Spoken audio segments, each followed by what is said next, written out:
Kid from Philly comes to New York and goes into the best kitchens in town and then becomes a media celebrity on television and radio. Mike Colameco, A Life in Food. You've been called, it's been said that you have a very well-developed palate. Is that right? A well-developed palate? I hope so. I mean, I'm 51 and I've been at this since I was 13. So how does somebody develop their palate? Cooking and eating. It's like tasting. If you, as a chef, that's your tool. You know, if you're a musician, then it's in your hands, or if you're a horn player, it's in your mouth, the embouchure. If you're a chef, your tools are how good you are, of course, with knives and execution.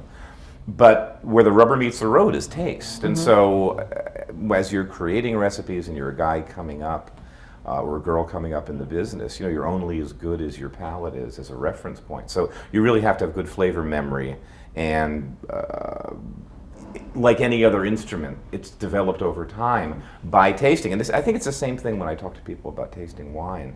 Just getting familiar with wine is the more you drink and become comfortable with wines and try different wines, the more your palate becomes sensitive to the nuance. Same idea. And becomes awakened to the And becomes awakened to it.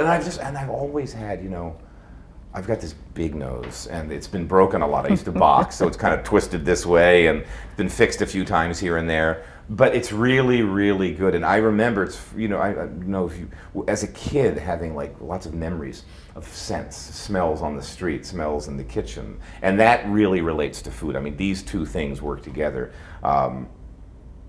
Years ago when I was a chef at a restaurant here, I was a sous chef at the Maurice, and Christian Delouvrier was my chef.